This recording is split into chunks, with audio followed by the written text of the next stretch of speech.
Hopefully you're refreshed and ready for some more math.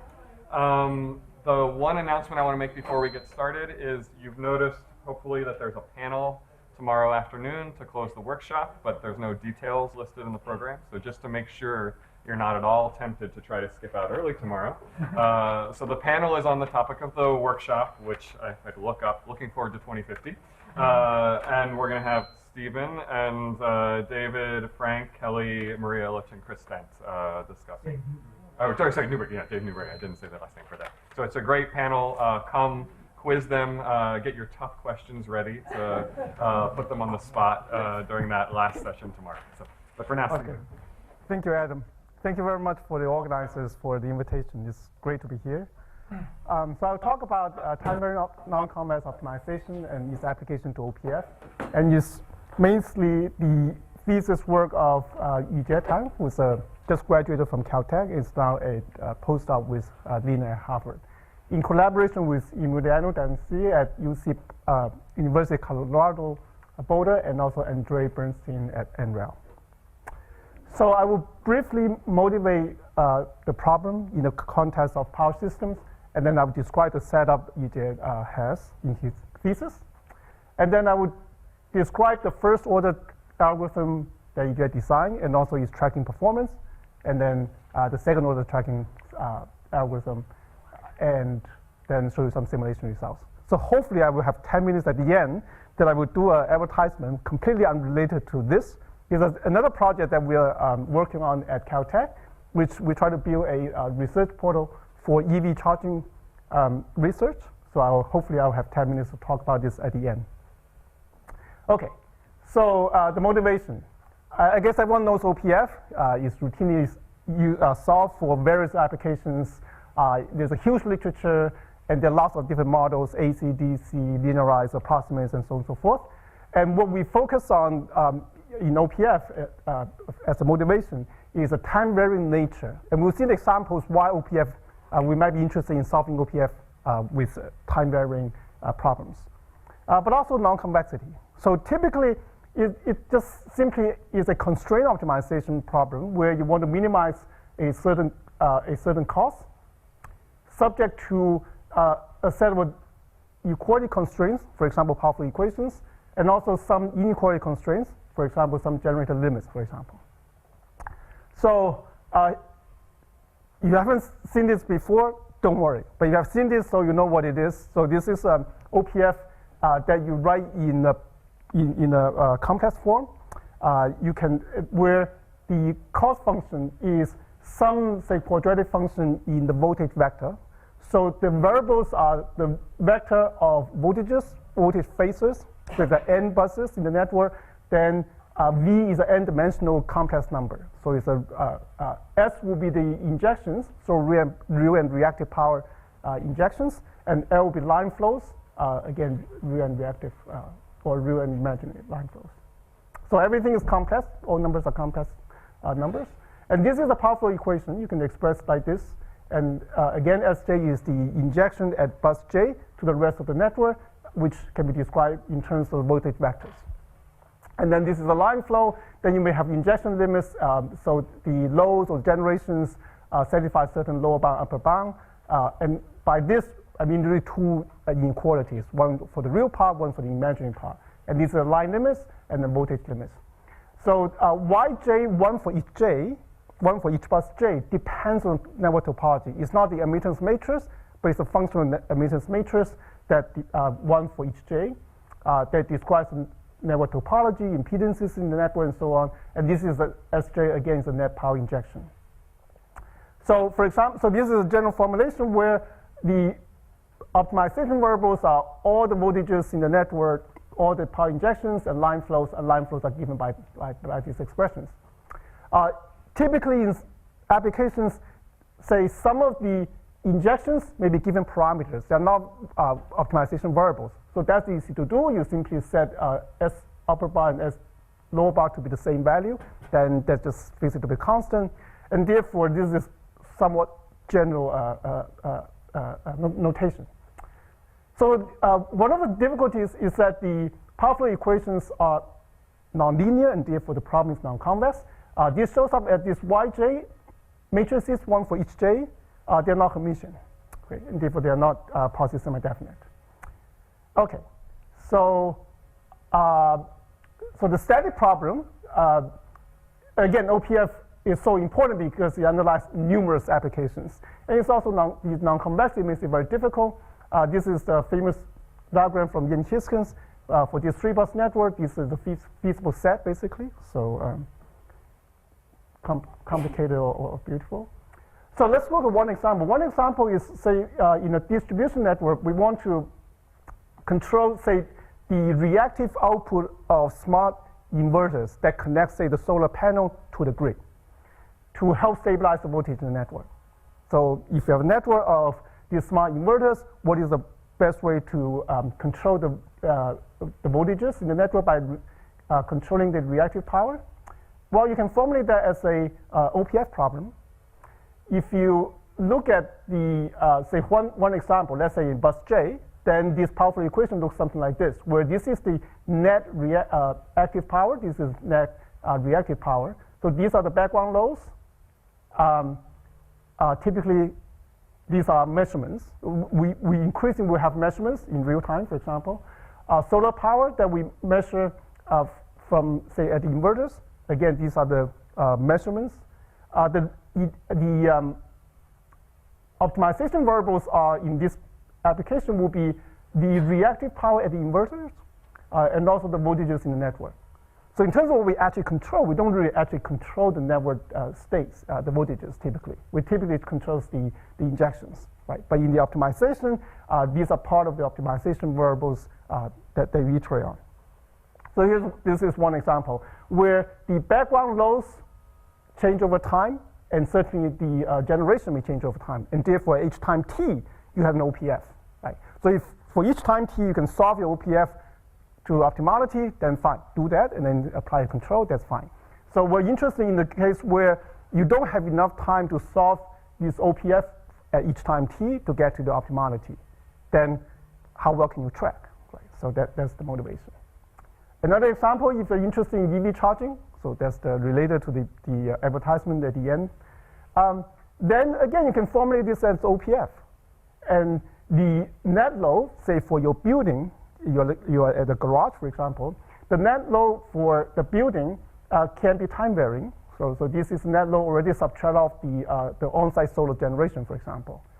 The optimization variables are the real power that you can control using a smart charger. Typically, at least for all the current charging products on the market, the reactive power is 0. So it's unity power, but all the control algorithms can be to basically adjust the charging, the real power charging rate, and then the voltage vectors in the network.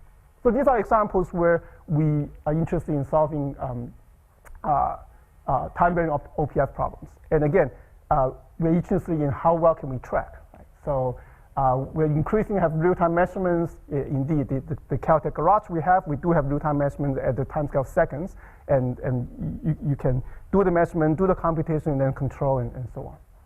Okay, so we could close the loop in the future. So the general formulation is that you want to minimize a certain cost of your variable x, so in Rn. In Yujie's formulation, there are two cost components. One will be smooth, which is this continuous C of t, C of x of t. One is non-smooth. This is not necessarily convex. The non-smooth functions are closed and proper convex. And then the inequalities are assumed to be smooth. So inequalities and equality constraints, those are assumed to be smooth. And therefore, you have this smooth part, which is this, and then this non-smooth part. So many people have worked on this, including people, so we heard from talks by Florian in January, and also by Simonetto in January on this. Okay, so one example, there's a special case is you don't have these non-smooth parts, so you minimize a certain cost function. Let's say everything is convex, so all the cost constraint, the inequality constraint functions are convex, and then you have a linear equality constraint. So it's a convex problem. So that's a special case. but at each time t, you have one such problem, right? And therefore, each time t, you can write down the KKT condition, right? It's a standard KKT condition, stationarity condition, there's a feasibility and complementary slackness, and then the feasibility for on the linear constraints. So let's say it's convex problem. Let's say it's the corresponding is strictly convex, so you get a unique optimal point. Then our goal is to track that unique optimal point. So can we track the unique optimal point specified by this KKT set of KKT conditions? So that's the goal. So there's a special case, one example. So the general case, again, you can write down the KKT condition. It doesn't guarantee any solution for this set of conditions will be optimal, but it's a necessary condition. Again, you can write down the set of equations. Even if it is not smooth, you can track that. So the goal is to have algorithms, very simple algorithms, that you can execute at each time t, and then see how well you can track. So it's to track a KKT trajectory. Okay. So before I get into all the technical details, a lot of notations, let me just summarize the results that Yujie has obtained.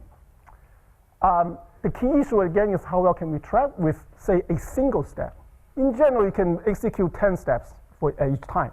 But let's say if you execute one single gradient step at each time, and then you move on, and then the problem changes, and then you execute another gradient step, and so on. How well can it track? So that's the issue. So in terms of the result summary, so he has a first order algorithm, which is very simple. You do very simple computation each time, and you apply the control to the network changes, or the problem changes, and then you do it again. In order to track well, you need dual regularization that introduces a certain error in terms of tracking error. First order algorithms sometimes doesn't track as well, and that's why you need to do this regularization. So you can do second order algorithm, as one refers to Newton. It tracks faster, is much more computationally intensive, and the idea is to at each time t, you can approximate the function, at least the smooth part of the function, by a quadratic function. You can involve only approximate Hessian matrices, and then you solve that QP roughly. So it requires heavier computation, but it tracks better. Okay? And then the amazing thing is that even though everything can be non-convex and non-smooth and everything, he managed to bound the tracking error, which is quite surprising to me. Okay, so and then some simulations and so on. So let me tell you a little bit more, still the summary in terms of tracking performance for each of these two, first and second, just the structure of the result. So for the first order algorithm, he has this proximal primal-dual algorithm. So if there's no non-smooth part, then this is just standard primal-dual algorithm, except that he adds the dual regularization. Adding this regularization essentially makes the problem, the Lagrangian, strictly concave, and therefore helps the tracking. So he derived bounds on the tracking error in terms of roughly three types of things. One is how fast does the OPF problem changes over time, right? In terms of the optimal solution, or at least the Lagrangian point that changes from t to t plus 1. Right? So that also appears in Linus' talk earlier. The second thing is how non-convex or non-linear the problem is. So there's a parameter you will see in the result that has complicated expressions, but roughly it measures how non-linear the functions are.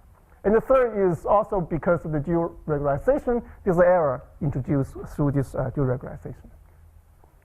In terms of second order algorithm, this is of course a Newton algorithm. The key idea again is to approximate the smooth part of the cost function by a quadratic function with approximate Hessian.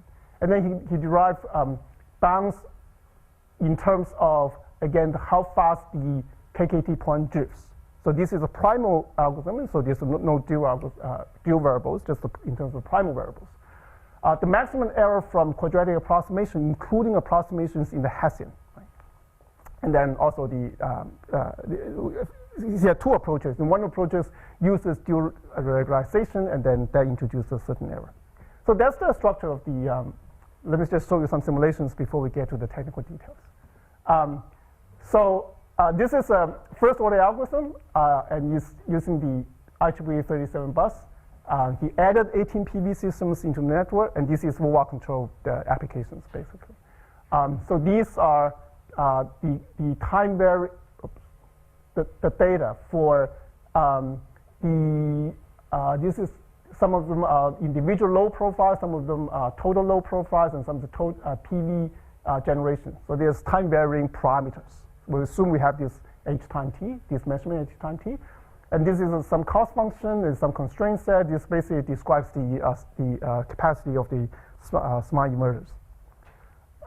So this shows the control error. So if at each time t you solve OPF, non-AC OPF exactly, you get the control Z star of t. Z star is both the primal, which is xt star, and the lambdas t star, mu t star, the Lagrange multipliers.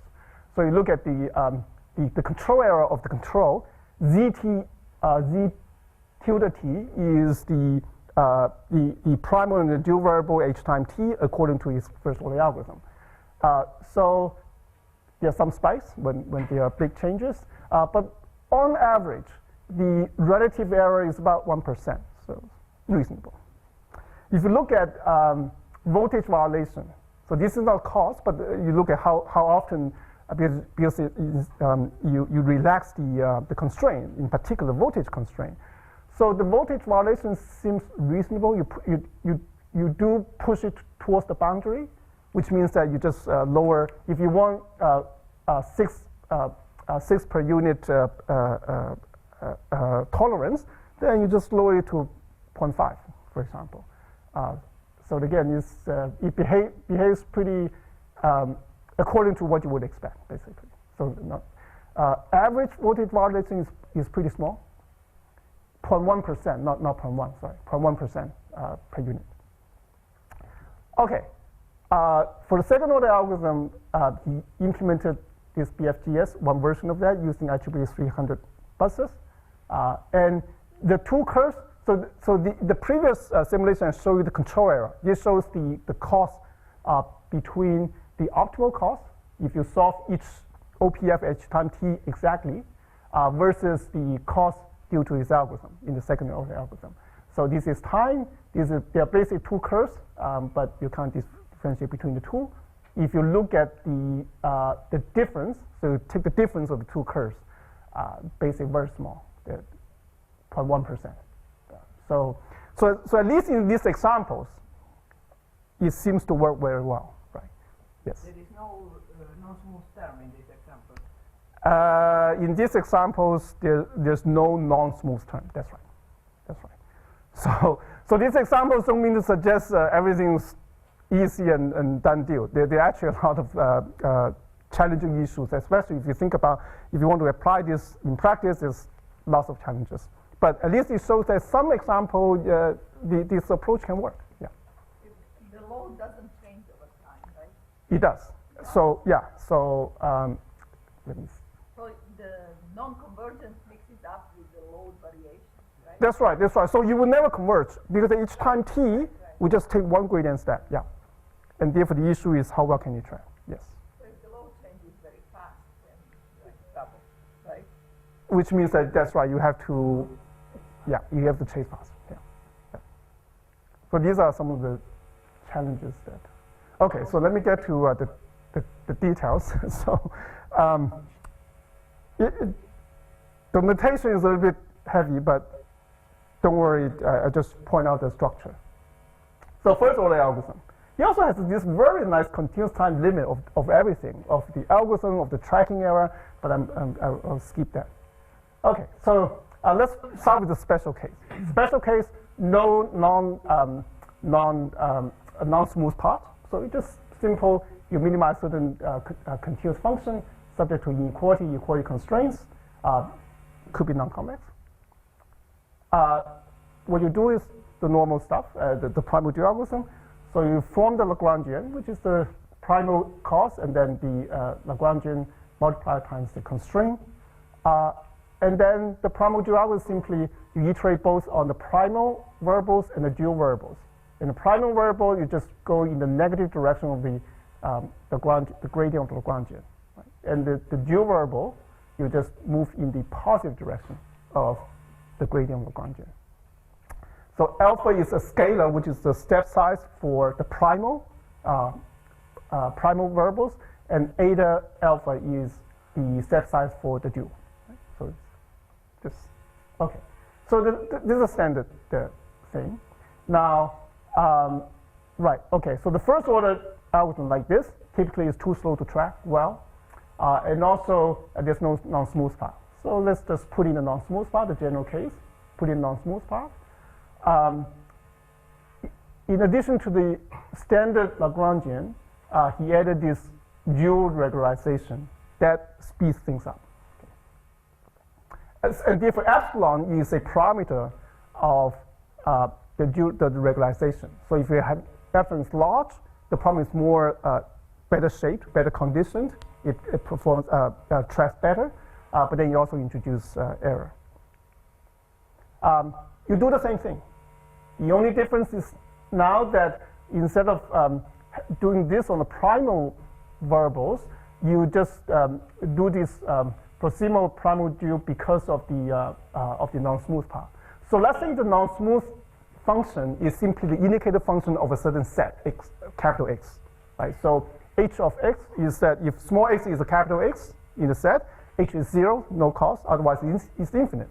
Then all this does is just project to the feasible set, to the set X. That's all it does. Right?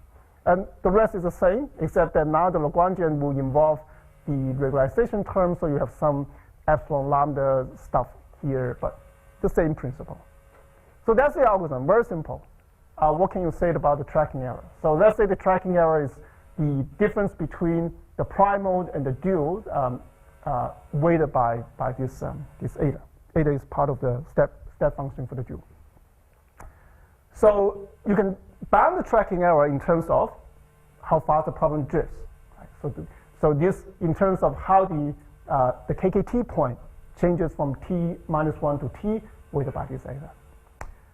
And also, okay, so suppose there exists a delta. Delta is basically the bound on the initial error, control error. Right? So Z1 star is initially the target you want to get to, and you start from Z0's head. Right? So that's the initial error that bounded by delta. And then these are the parameters of the algorithm. These are basically the step sizes. This is the regularization parameter.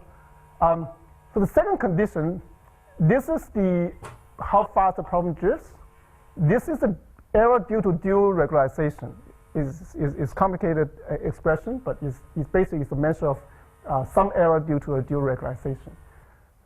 So what this condition says roughly is that if the temporal fluctuation, which is this, and the dual error is small enough, small compared with a term that depends on the initial error and how nonlinear the problem is. So basically, this condition roughly says that the nonlinearity and the initial error dominates. That's what this condition says. Right? So if these two conditions hold, then it shows that the asymptotically, if you look at the error, has this very nice simple expression. The first term depends on how fast the problem changes. The second term depends on the dual regularization error, which you can control by choosing epsilon.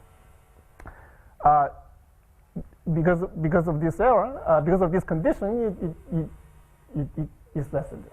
So again, the two things. So and therefore, it is the dual error due to dual regularization.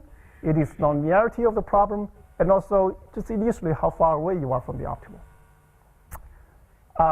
So this is a asymptotic result. You actually derive the non-asymptotic result, so you can actually bound for each tau this expression. So if rho is smaller than 1, this expression goes away. And you also derive conditions under which indeed such step sizes exist. Okay, so that's the first one. Good. Doing well on time. All right, so the second order tracking algorithm. So let's again start with the simplest case that we're all familiar with. So suppose we just want to minimize unconstrained a cost function, right? So this is smooth cost function. It could be non-convex. There's no constraint, right? It's the simplest case. So what would Newton do? Well, you write down the KKT condition, which is simply just right gradient equals 0. That's the Newton algorithm if B is the actual Hessian. Otherwise, you just approximate the Hessian by some positive definite matrix B. Right? So that's the Newton algorithm, basically. So the idea of underlying this algorithm, I guess Newton's idea, is to simply, you have this non-constraint optimization, you approximate each time or each iteration your cost function by a quadratic, which looks like this. That's what, say, suppose it's a Hessian, then this is basically the second order approximation of your cost function at each iteration. And then you just take the quadratic, so it's an unconstrained quadratic problem, you just solve it, then you get this. So that's the idea. So in the general case, in our case, we'll do the same thing. So you see this long expression, but all this does is to do this. Okay? So the general case looks like this. You have a constraint, still look at a bit of a special case, unconstrained. So the constraint case will build on this unconstrained case. So in the unconstrained case, but we do have potentially non-smooth function. You can write down the KKT condition. So the negative of the gradient is in the subdifferential of H. Then the quasi-Newton algorithm is this bit, which we saw before. Is that it looks long, but that's all it did. That you approximate the function, the smooth part of the function, at the current point by this quadratic function with an approximate Hessian. That's all it does. And then you just add the non-smooth case, right? So it's very similar to the one in the previous slide. And then you just minimize. So it's a quadratic. So this is convex.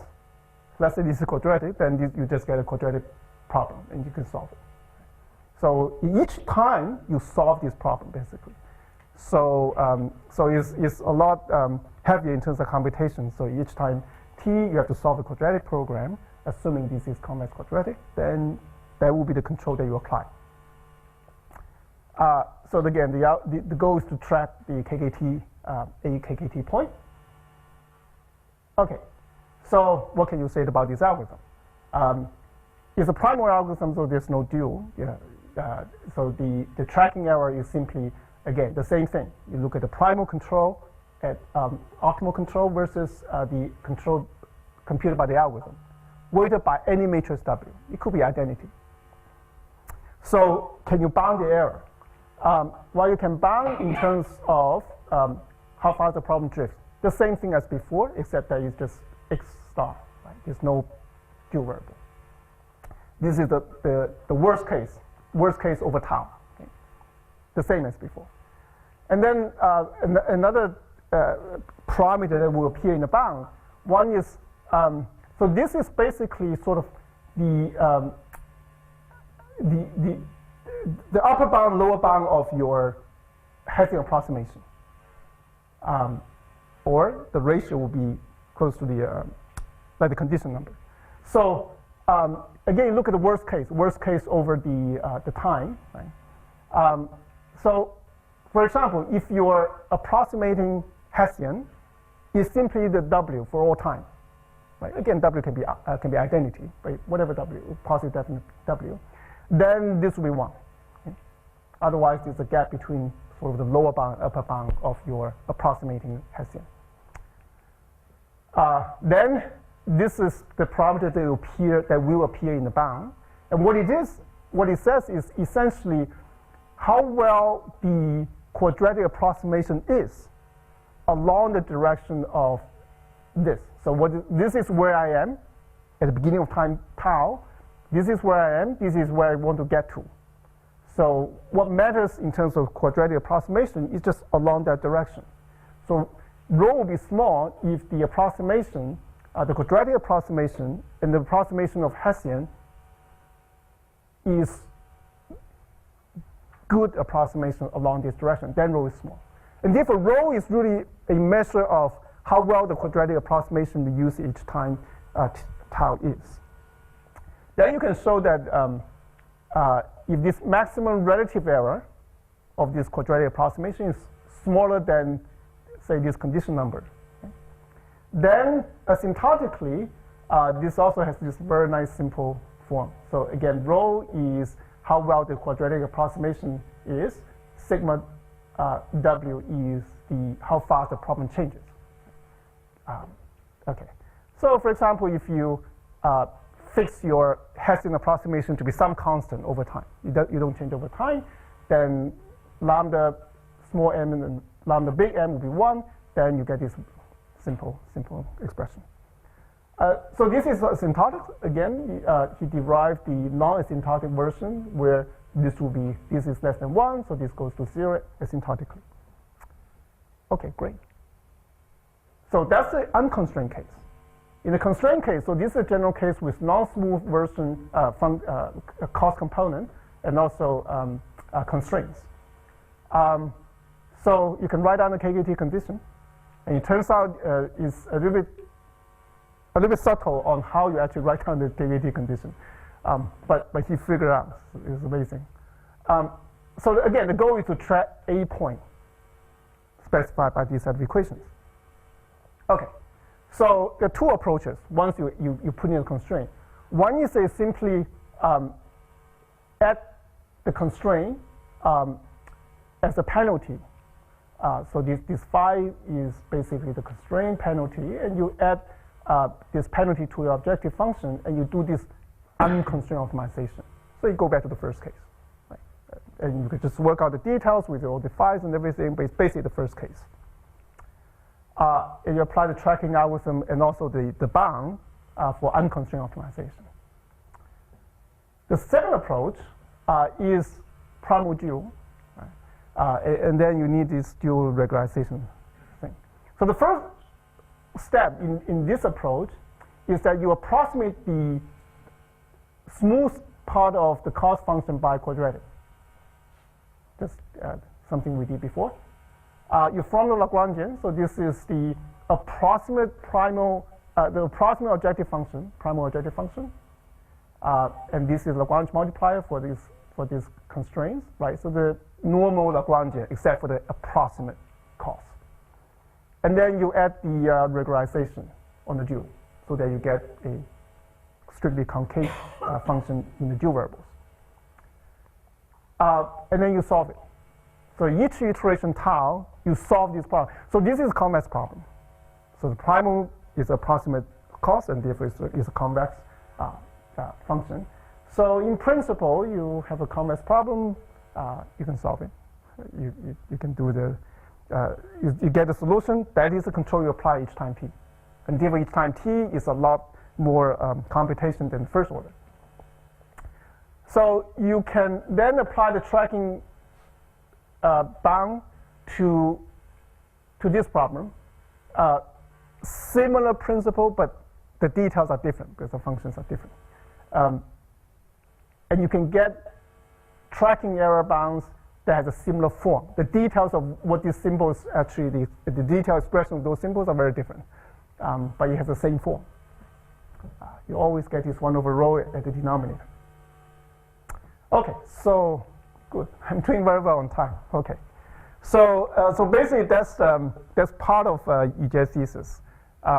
Before I get to the advertisement, I don't know whether yes. For the primal-dual constraint, you first make the quadratic approximation of the objective and then wrote the Lagrangian.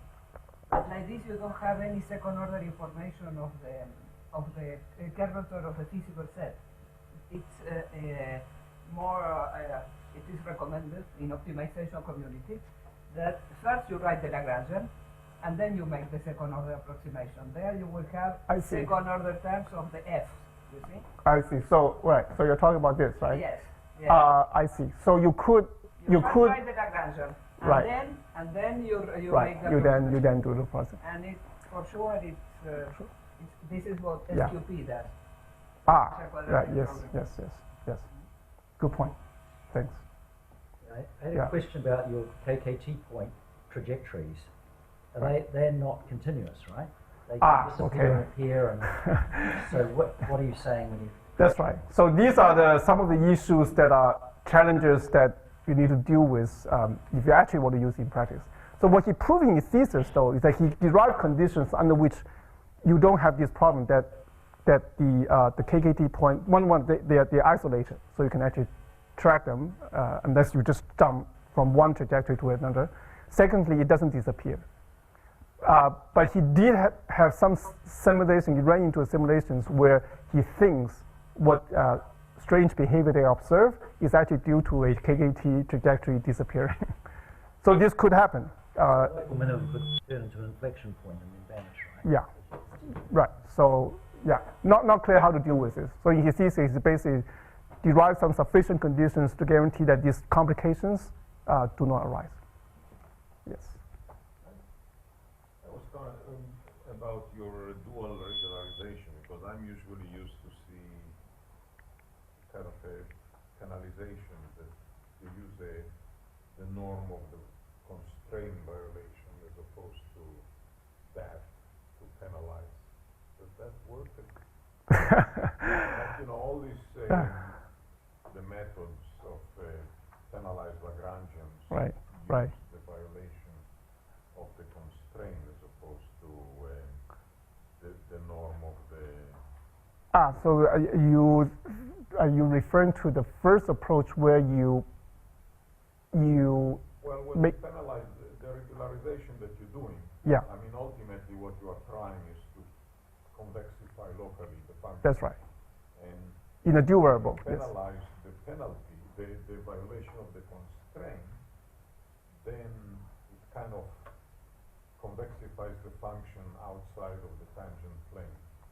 Right. So if I understand, I'm not quite sure what, putting the penalty on the Lagrangians is doing. okay. I'm having to Right. think about that. Right. So if I understand your question, there are two things. One is that you do penalize the violation just through the normal Lagrangian, right? Except that this is linear in the dual variable. So both in terms of Yeah, no, I'm thinking more like having an epsilon times the norm of the f, the norms of the f's, yeah. So yeah. Okay. right. So this will be adding the basic penalty on the violation. So kappa can be 2 squared, let's say, right? Then you add this to the objective function. So you try that too. Okay. Yes. This is another one of those technical points. It's related to what Claudia said, that Steve Wright, who's done, I think, a lot more now in, I guess, big data recently. But in the old days, I don't know, 15, maybe 20 years ago, he did this sequential quadratic programming thing that Claudia's referring to. And an issue that he was concerned about was what happens when the multipliers aren't unique. So he put a proximal term, so it looks very similar, and was able to show that even though the multipliers may not be unique, provided the x part was nice, you have certain curvature and the stuff that you've got, the entire sequential quadratic programming method in the x variables only still converge quadratically. So it's consistent with what you're doing. So if I can find that reference, I'll send it to you. Yeah, I agree. It's now almost ancient history because it was probably done in the year 2001 or something. Yeah, that I would like to see that as well. We would like to see it. Oh, okay. Who do I send? To somebody. To someone. I have to send it to someone who'll send it to someone else. To both of them, can you speak to details and maybe? I think that's an important reference. Yeah, because there's a question, and there's kind of a theoretical question on Yeah. convergence of sequential quadratic programming. When the x part and the Hessian of the Lagrangian is beautiful and Right. has all the right condition numbers, but you can still have your multipliers jumping around. Yes. And we see that in simulations. Okay, all the well, time, this yeah. proximal stabilization miraculously seems to work. So it was a theoretical breakthrough, if you like. Yeah. So, We should figure out how to get a place on the webpage where we can put papers that people. Yeah. So if you send it to me or to Bert, I will. Send it to you both, and then hear what was being said. Oh, okay. That's fine. You send it to me. I will. I can send it to a mailing list of the. Yeah. okay. How about that? Yeah. Okay. Great. Thanks. Okay. So I'll move on to the last part. So it's completely unrelated, but okay. Okay. So right. It's basically a research facility that would love to have people use it and even contribute towards it. So we have this EV charging facility. So there are about 80 level 2 smart EV chargers that we control at Caltech, so one of the garages in Caltech. In fact, we're installing more at 2 other garages. So right now what we do is something very simple. Every minute, we solve a quadratic program. It's a complex quadratic program, no unsmooth terms. And then you figure out the solution of the quadratic program will tell you the charging rate to each EV. And then you do it every minute. So it's MPC stand. So very, very simple. And you can do different things depending on how you design your objective functions, how you design constraints. You can try to achieve different objectives. So it's all nice. And then you can show something nice. And okay, that's fine. So there's a startup company because of this, and for full disclosure, I'm a co-founder of the startup company. But in any case, the startup company has also deployed this at various places in the Bay Area and also LA, high schools and SLAG and all that. Okay, so that's all good. So this started. We started this project. 2016. It's in continual developments and things breaks and all of that. But since 2016, it has delivered 700 megawatt hour, equivalent to more than 2 million electric miles, 750 metric tons of CO2. Anyway, advertisement. Okay, so what we would like is to make use of this facility for research. So the motivation is that people interested in algorithm research, like myself, typically we use models, mathematical models, simulations models that are not very realistic. So you would just want to make a point, that's probably okay. If you actually want to design an algorithm that you can actually use in practice, that's probably not sufficient, right? So we would like to have, after you do all your math analysis, you would like to have really realistic models and data for simulations. Ideally, you would also like to field test it, and then you iterate on your designs and everything. So that's the goal. So what we would like to do is to take this facility, which consists of the Caltech garage that we saw the picture of, and then there's actually stuff in the cloud that the startup company manages and everything.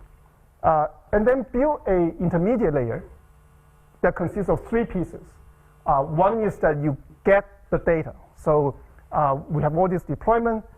You get measurements of actual charging trace rates at, I think, seconds, tens of seconds of time scale. So very fine-grained charging and also other data. And make that data set available. If you're interested in EV charging, maybe this data set can be useful. If you're interested in machine learning, maybe this data set is useful. So you get all these time traces. Can you cluster them and say, well, we have 20,000 charging stations, but maybe there's only 80 people, and therefore these tons and tons of charging stations maybe only boil down to a few types. So, the second thing is we want to build a data-driven simulators of EV charging. So that will involve models for, say, the human behavior, the models of the battery, the models of the battery management system on the car, for example. And other things. So we want to build, based on the data, build a realistic simulator. Also integrate this with common grid simulators like GridID or net power, for example. So that people, if I design an algorithm, you can easily just use this to simulate algorithm to see how well it performs. Hopefully people will also be motivated to deposit their algorithm here, so that if someone else develops a new charging algorithm, they can just have a uniform models and data to simulate and compare. So that's the simulation piece. And the third is a live testbed. So if you design a new algorithm, say charging algorithm, you do all the simulations and you save and everything, then maybe we can actually field test your algorithm on the cars at Caltech. So we have to make sure it's safe and everything, but I think we have a way to do that. And therefore, hopefully, you enable some interesting research. So as I mentioned, the startup also deployed it at various places, and we are trying to recruit more of those customers to make the data available as part of this research portal. So we have a few more places that have agreed to let us use their data. So in terms of the status, so the ACM data is available now. If you go to this website, you should be able to access the data. And again, all these are in continuous development. We think it will be the largest public fine-grained data set. So right now, there's about 28,000 sessions, and it's growing at 2,000 sessions per month. But we are recruiting more of the customers, PowerFast customers, to make the data available. So hopefully, it will grow faster. The simulator, there's a very, very preliminary version that if you're interested, you can try out. You can send an email. I would direct you to the students who are working on this. And then the ACM Lite, the test bed, that's not done yet. Okay. Yes. Thank you very much.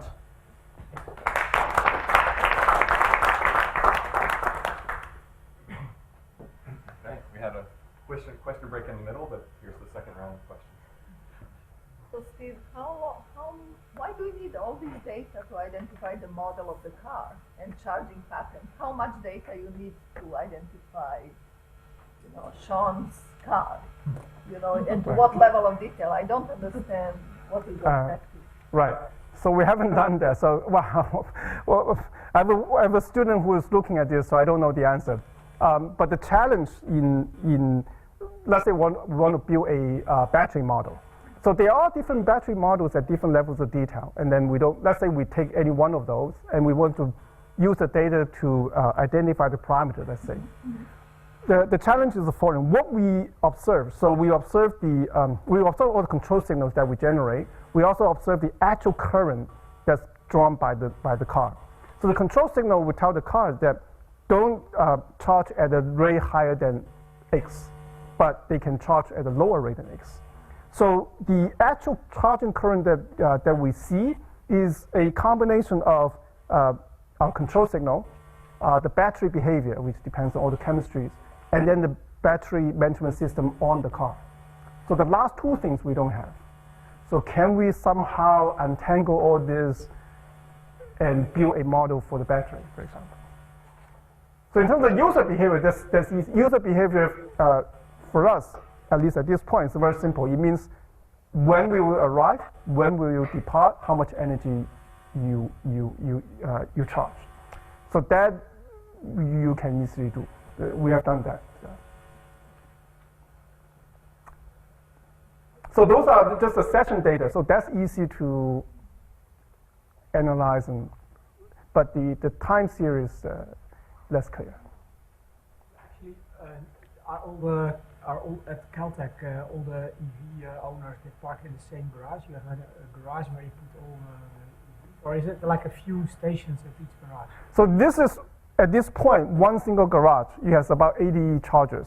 But the startup is actually installing, I think right now, starting the project at 2 other garages. It's like do you think if people are willing to walk for a few minutes, right. If they have to pay a lower price? There are like all kinds of user behavior questions that you don't know. Right. Yeah. Well, so far we do have. I have data. Each day there's about around 70 unique EV charging. I have like 6 years of EV charging data from the Eindhoven campus, and they kind of forgot to anonymize it. So I actually recognize. I recognize the car owners who actually parked there. I can't do anything with it. Oh, so you actually, if you have data, maybe you can make it accessible through this as well. Anonymous. Anonymous, yeah. Yeah, no, we clean everything, anonymize, and yeah. But also, if you're interested in, say, pricing, you can even use this if you want to actually run your pricing experiment. But you need to develop all the apps and everything to recruit your users and stuff. But you could do it, and then we can implement your pricing algorithm in the system. So it's not only for EV charging, but yeah. So the grid simulator, I'm interested. You intend to simulate the campus grid of the Caltech, or is it a simulator where you can plug in whatever grid you want to simulate? Right. So the simulator at this point, again, this will be hopefully evolving. But at this point, the plan is only to build a simulator for EV charging. So that requires a model for the user, the model for the battery, and also the charging process and everything. So that will be the simulator. But we will integrate this with, say, GridLight-D or MetPower. And therefore, it won't involve the Caltech grid, at least at the current plan.